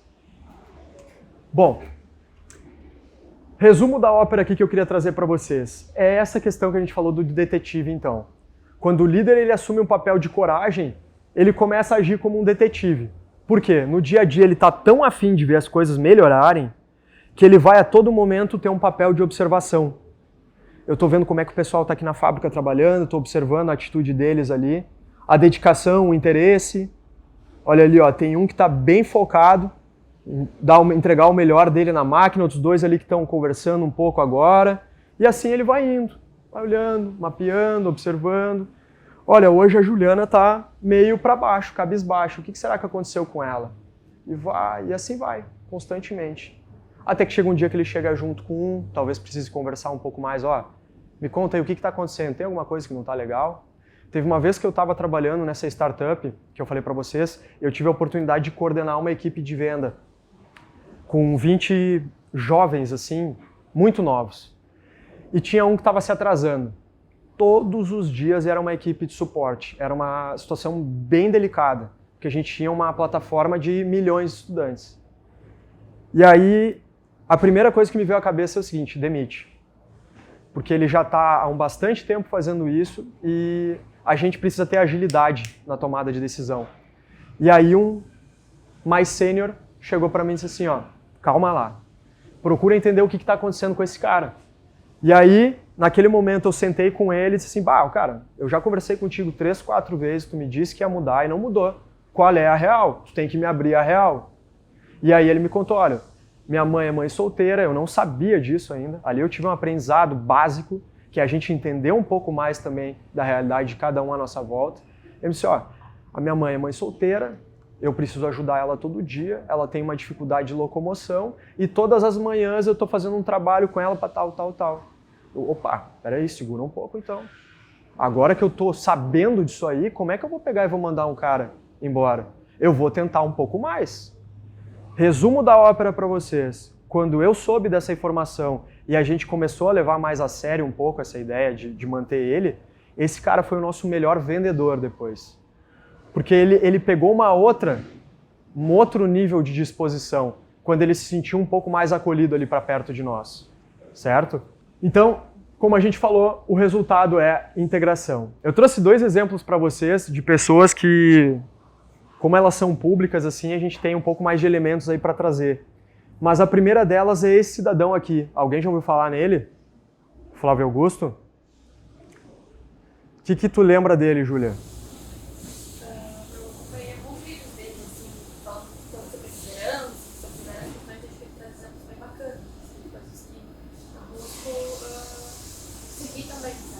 Perfeito. E tu te lembra qual é a empresa que fez ele despontar? Começou? Tá ali até. Bom, o Flávio Augusto, pessoal, ele é um cidadão que ele vem da periferia do Rio de Janeiro. Em um momento ele começou a vender relógios no centro do Rio. E aí alguém viu potencial nele, levou ele para uma escola de idioma. Ele começou a vender curso nessa escola de idioma. Dentro da escola de idiomas, ele foi se desenvolvendo, se aprimorando, virou coordenador, era o maior vendedor da escola em um momento, e a partir de um momento ele decidiu abrir a própria escola de idioma dele. Tem uma história maravilhosa para vocês conhecerem, quem quiser, tem um livro Ponto de Inflexão, que eu recomendo demais. Conta que ele abriu essa empresa com um cheque especial à época de R$20 mil. Ele disse que ele tinha 1 mês para fazer dar certo. E se ele não fizesse dar certo, ele estava falido em 1 mês. Aí ele pegou uma equipe junto, que tinha confiança nele e ele confiava nela, e fez acontecer. Bom, resumo da ópera. A WhatsApp virou uma das maiores redes de franquia de idioma do Brasil. E o Flávio ele foi ampliando negócios. Ele abriu o Geração de Valor, que é um projeto maravilhoso de liderança. O Orlando City é um clube dos Estados Unidos que ele comprou. E também ele abriu uma plataforma de negócios que é o meunegócio.com. Mas o ponto que eu queria trazer para vocês dessa história dele é o seguinte. No primeiro negócio, imaginem um cara com uma turbina enorme. Esse cara era o Flávio. Ele era um baita vendedor, um cara que tinha uma energia vital muito grande e ele fazia isso acontecer nos negócios dele. Só que ao mesmo tempo, lembram da nossa árvore das virtudes ali? A gente tem que tomar muito cuidado de uma virtude, ela não tender em algum momento para um vício, tem que haver um equilíbrio. Então, essa turbina dele em um momento se tornou intempestividade. Ele começou a colocar os pés pelas mãos. E aí, ele começou a querer expandir antes da hora o negócio dele. Ó, pega, bota dinheiro, injeta mais lá, injeta mais aqui, norte, sul, leste, oeste. E aí eles botaram muito dinheiro, só que começou a não dar resultado naquele momento. E as dívidas foram aumentando. Resumo da ópera. Nesse momento eles precisaram enxugar demais o orçamento deles e uma equipe que eles tinham, assim, se eu não me engano, era quintuplicado na contratação, eles tiveram que voltar. Imagina só uma pessoa que escalou enormemente no negócio, ela ter que ter a humildade de voltar para trás e dizer que errou e demitir centenas de pessoas. Esse foi o caso desse cidadão aqui. Só que ele tinha uma escolha a fazer. Ou ele tenta manter esse status dele de bonzão, essa armadura aí, e ó, azar, vocês se viram lá, a coordenação, dá um jeito nisso aí. Ou ele admite que ele se precipitou, chega para as pessoas e diz, ó, me desculpem, pessoal, vai ter uma parte que vai ter que ir embora, mas a gente vai reajustar a rota aqui juntos. E aí foi o que ele fez. ele decidiu, ele diz até na leitura dele que foi uma certa soberba da parte dele de ter achado que ele poderia ter dado aquele passo naquele momento.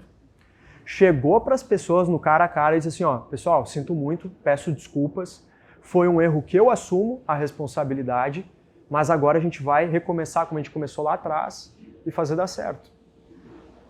Então, ele identificou os valores dele, o que ele precisava retomar dos valores próprios dele, e ao mesmo tempo, com o pedido de desculpas, ele faz uma revisão estratégica do negócio.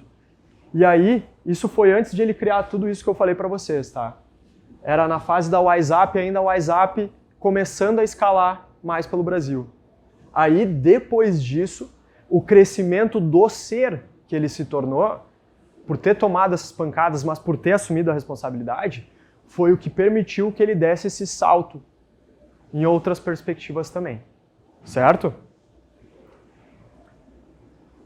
Aqui a gente tem um outro exemplo, que também é o ponto que eu queria trazer para vocês, é o seguinte, o Bernardinho tem um livro bem interessante, que é o Transformando Suor em Ouro, que ele relata as experiências dele como treinador de vôlei. Todo mundo conhece o Bernardinho aqui? Sim, né? Tá. Para não estar também falando sem vocês saberem. E aí, ele conta que ele já tinha tido um relativo sucesso, não tanto como atleta, treinou a seleção feminina de vôlei, também se saiu bem, só que ele disse que o maior desafio dele foi quando ele entrou na seleção masculina de vôlei, em 2001.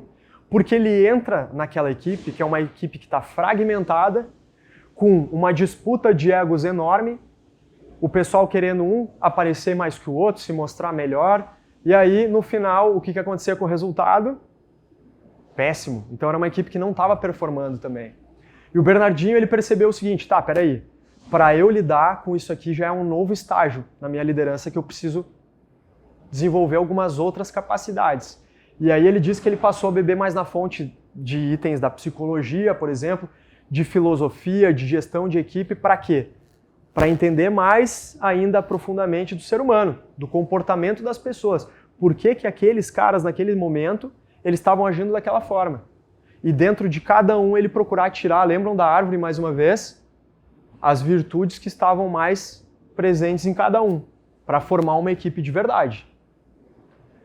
Resultado. Ele desenvolveu um método, que ele comenta até no livro. Eu baseei minha equipe na força do mérito, aqueles que mostravam determinação de fato, eles eram os que tinham mais espaço, mais possibilidades de liderança, mais possibilidades de influência em relação aos outros. E à medida que eles tinham mais espaço, eu mostrava também que eu queria valorizar essas pessoas. Então eles tinham certos níveis de recompensa. À medida que eles se sentiam valorizados, eles se sentiam mais a fim de crescer e se superar. Tudo uma escada de consequência. Ele trouxe uma diretriz que a gente vai focar a partir de agora no trabalho em equipe e na disciplina. Então, desde coisas mais básicas, olha, tem tal horário para a gente chegar, o treinamento funciona assim, depois do treinamento vocês têm que ter um regramento com alimentação. À noite não é o final de semana para pegar e sair para balada, entendeu? E assim foi agindo e vendo isto aqui, ó, que alguns trouxeram aqui desde que a gente começou, o nível de comprometimento de cada um. Ele ficou conhecido, inclusive, na seleção brasileira, uma época, por ele ter tirado um dos melhores jogadores. Eu não sei se alguém acompanha mais de perto o vôlei aqui, mas se eu não me engano foi nas Olimpíadas até, que era um jogador que era o centro da equipe, eu não me lembro agora. Hã? O levantador, né? E ele tira o levantador e a crítica cai em cima dele. Só que no dia a dia ele tinha essas regras, pessoal. Então ele já tinha mapeado esse atleta. E o resultado foi, aquele time que era um time fragmentado em 2001, ele vira um time vencedor nas Olimpíadas em 2004, e aí ele começa, no Rio também, em 2016, ele começa uma trajetória de muito crescimento, muita expansão, melhor seleção do mundo e assim por diante, certo? Prática, para a gente chegar no fim então. Quem estiver anotando aí, fica com essas dicas, imagino que vocês já tenham trabalhado com algumas delas, mas para eu criar o líder que eu quero ser, o ser humano que eu quero ser, eu preciso entender, em primeiro lugar, os meus valores. O que eu valorizo nessa vida de verdade, o que é importante para mim, o que eu não negocio no meu dia a dia. Liberdade, integridade, cooperação, saúde, espiritualidade, respeito, não sei. Aí é com cada um aqui. mas tem que entender isso em primeiro lugar. Porque assim eu vou criando asas para eu poder crescer e contribuir. Uma vez que eu entendo os meus valores, eu começo a identificar o que é prioritário para mim no meu dia a dia. Eu começo a saber dizer não para algumas coisas. E eu começo a saber dizer mais sim para outras coisas. Ah, se uma das coisas que eu valorizo na minha vida, um dos valores é o meu crescimento, é o crescimento das pessoas à minha volta, como é que eu vou dizer não para as oportunidades que aparecerem aqui dentro da empresa? Mesmo que eu tenha medo, que eu esteja com a perna tremendo, eu vou olhar para aquela listinha e vou lembrar, não, pera, tem um valor que me norteia na minha vida. Eu vou seguir isso até o fim, certo? E aí uma vez que eu defino o que é prioritário para mim no dia a dia, eu começo a assumir o papel de líder. Porque lembrem-se, o líder ele vai inspirar outras pessoas. E pessoal, a gente também pode quebrar uma ideia de que para eu ser um líder eu preciso ter um cargo, tá? Eu posso ser um líder dentro do que eu faço. É claro que o líder ele vai ter muito mais influência e muito mais poder de tomada de decisão quando ele tem o cargo. Mas não pensem que a gente deixa de influenciar outras pessoas quando a gente está numa posição também mais na base, certo? E vai ser natural que a gente vá ter oportunidades quando a gente já age como um líder, para ser antes de ter a oportunidade, certo? Qual é o estilo que conversa mais comigo?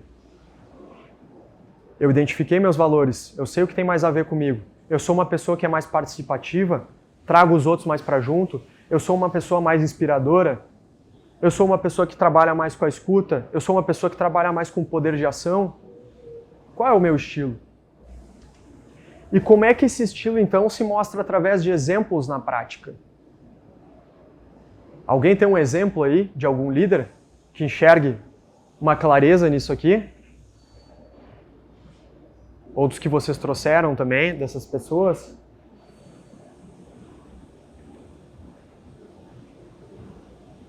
Não? Mas vem essa linha de coerência? Sim? Maravilha! Então, pessoal, escrever esses valores é fundamental, tá? Por quê? Quando a gente não nomeia alguma coisa, quando a gente não dá nome aos bois, a tendência é a gente não conseguir viver aquilo. Aquilo não existe, essa é a verdade. Então, nomear os valores é aprender a conviver com aquilo. E aprender a me cobrar também. Quando eu faço isso, eu posso avaliar, monitorar. É a mesma coisa que número. Porque quando a gente define um número, a gente consegue monitorar se a gente vai seguir isso. Quando a gente define um valor, a gente consegue monitorar. Sabe sobre o que isso fala muito? Que está faltando muito nos dias de hoje? Responsabilidade. Responsabilidade comigo e com o que eu acordo com os outros. Valores. Definir o meu valor, defino também quais são os 3 comportamentos que têm a ver com esse valor. E aqui a gente pode falar tanto da Júlia como indivíduo, da Juliana, do Leandro, do Fagner, quanto a gente pode falar da empresa. A empresa definiu que esse valor é um valor base. Quais são 3 comportamentos que têm a ver com isso, pessoal? Porque eu posso falar o valor para a minha equipe, mas é importante eu demonstrar para eles como é que isso se dá na prática. E uma vez que eu defino como isso se dá na prática de forma legal, define também o que vai contra aquilo. Ó, fazendo isso aqui que já aconteceu, a gente está indo contra esse valor, a gente está se sabotando. Então, vamos para cá. E aí, a gente traz esses exemplos. Eu tenho um exemplo concreto para trazer para vocês, de uma empresa que eu trabalhei, que era uma clínica de odontologia, de franquias. A gente pegou um exemplo super simples. O valor seria o cliente satisfeito. Eles colocam que isso é uma regra base para eles. Ok, para a gente não ficar muito genérico, só o feijão com arroz, vamos pensar juntos na prática como é que isso se reflete. Primeiro lugar, quando o cliente entra na clínica, ele tem que ser recebido com um sorriso e boas-vindas, para ele se sentir bem. Segundo lugar, quando ele tem uma consulta, ele precisa ser lembrado, através de um lembrete, que vai acontecer aquela consulta. O cliente fica mais satisfeito. E por último, ele é atendido pelo profissional, pelo dentista, e ele recebe também. Porque a gente não quer que o cliente só pense que ele é mais um commodity, ele é mais um pagando a nossa conta. A gente quer que ele sinta que a gente quer o bem dele. Então, saiu de lá da consulta, e aí? Como é que foi a sua consulta? Qual é a sua avaliação? Tendência, se sentir bem ou mal atendido, satisfeito? E aí, quem nunca aqui recebeu aquela ligaçãozinha de uma empresa de telefonia? Ah, na parede tá lá bonitão, né? Ah, um dos nossos valores pilares é o cliente satisfeito, mas daqui a pouco vem lá um robô e te liga. Olá, eu sou a Maria, né? E aí só fala nada com nada. Então, essa incoerência já não serve mais para nós, certo? Comportamentos que poderiam atrapalhar esse valor do cliente satisfeito. Uma lentidão ao atender o cliente, está lá a pessoa mexendo no WhatsApp, não quer nem saber. Quem nunca passou por isso, né? Uma atitude passiva para remarcar a consulta. Então o cliente está lá, não pode ir mais naquele dia e o atendente só espera. Também é uma outra forma de deixar o cliente insatisfeito. E a outra é uma desatenção com a manutenção do consultório. Por exemplo, aqui, não tem muito a ver talvez, mas eu entrei na empresa com vocês e algo que já salta aos olhos é o nível da qualidade das instalações. Agora tu imagina tu dizer numa clínica de odontologia que o cliente tem que ser satisfeito em primeiro lugar e ele entra e tá um muquifo o lugar. Tem coerência com isso ou não? Nenhuma, certo? E aí, para reforçar esses valores, é fundamental a gente nomear os exemplos em que isso aconteceu. Então, um exemplo em que o cliente saiu satisfeito foi o Jorge, certo? Que ele entrou na clínica, só que ele teve que desmarcar a consulta. Mas prontamente, quando a gente soube que ele teve que desmarcar, a gente já, de forma ativa, ofereceu 3 horários para ele disponíveis, certo? E aí, a gente retornou aquele valor base. Bom, aqui o que eu posso destacar para vocês são diferentes formas, tá? De ferramentas para a gente ir se dilapidando como liderança. Tem possibilidades em que a gente faz as pessoas contribuírem cada vez mais com o nosso trabalho. Tanto numa ferramenta de gestão de feedback, uma comunicação mais clara que traga um senso de progresso para as pessoas, um trabalho do líder exercitar cada vez mais a neutralidade nele nas diferentes situações. Lembram que a gente falou?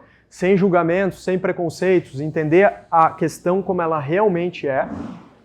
E por fim, um método de oratória. É uma dica interessante também, em que eu trago as pessoas para mim, para perto, e observo o nível de comprometimento de cada um. E o que eu posso destacar para vocês agora nesse momento é este aqui. Quando eu trabalhei dentro da Adidas, ela tinha um formato que era muito interessante.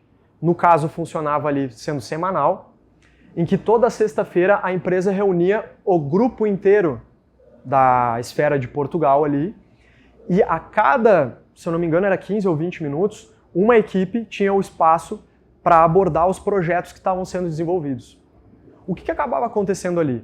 Cada semana, um era o responsável por trazer as informações. Então aquela pessoa ela tinha que ter uma proatividade, ir atrás da informação, entender o que estava acontecendo com o processo e comunicar para os colegas. E ao mesmo tempo, os colegas estavam participando dos processos que estavam acontecendo com as outras áreas.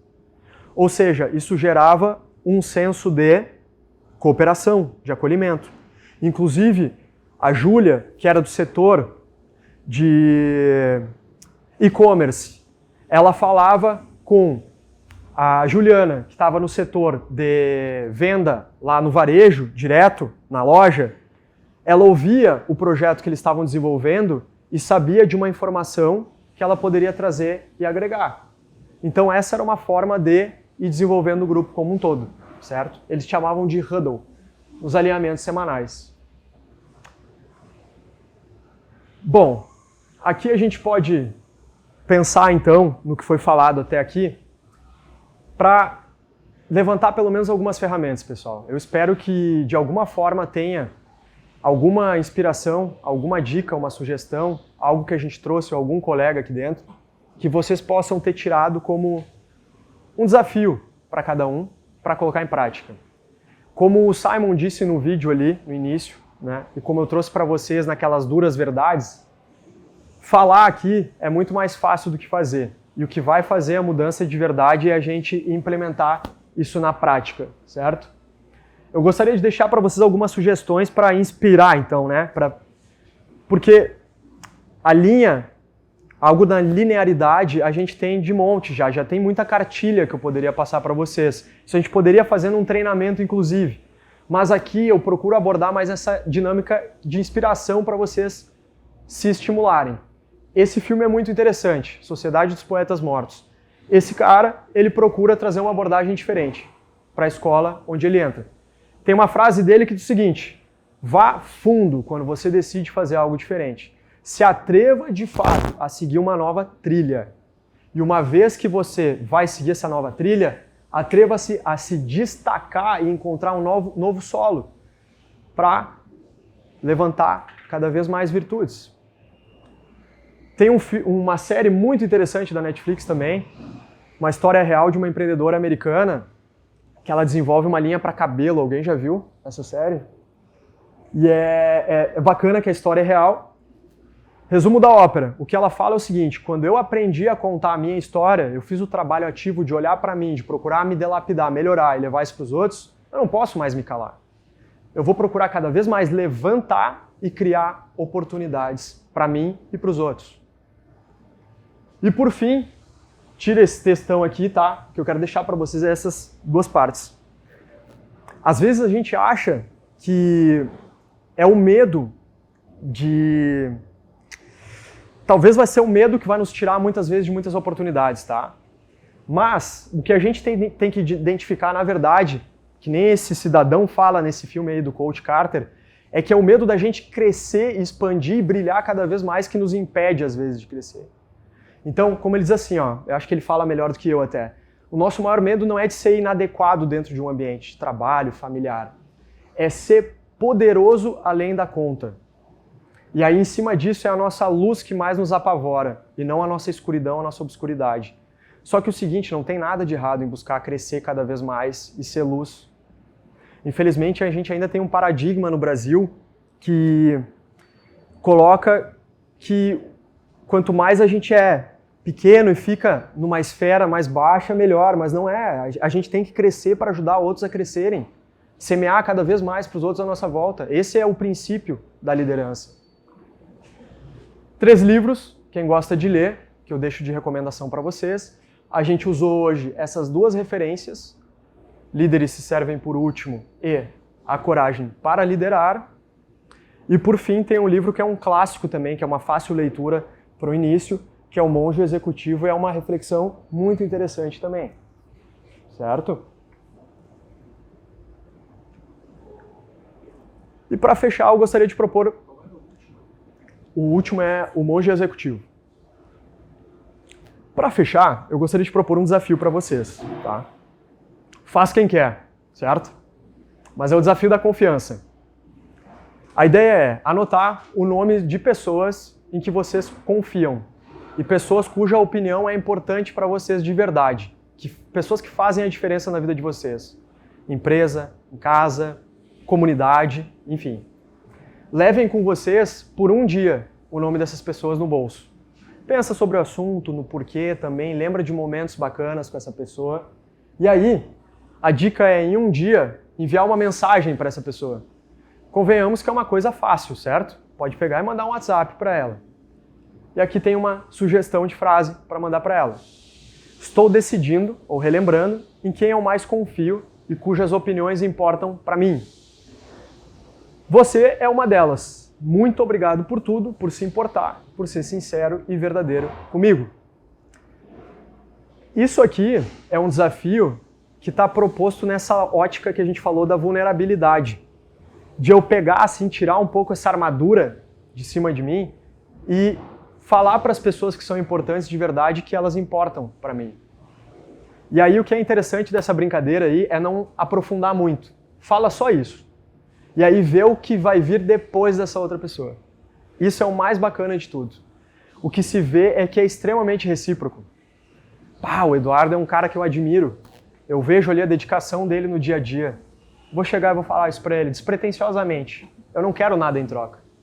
Mas aí te permite que daqui a pouco a vida pode te trazer algo em troca, percebe? Então, é aí que está essa brincadeira. Por fim, os líderes que conhecem a si mesmos, esses sim vão ser as pessoas que vão transformar o mundo à sua volta. Esse é o fato, certo? Deixa eu passar 50 segundinhos desse vídeo, que ele fala da essência também. You will be told your whole life that you need to learn to listen. I would say that you need to learn to be the last to speak. I see it in boardrooms every day of the week. Even people who consider themselves good leaders, who may actually be decent leaders, will walk into a room and say, here's the problem, here's what I think, but I'm interested in your opinion, let's go around the room. It's too late.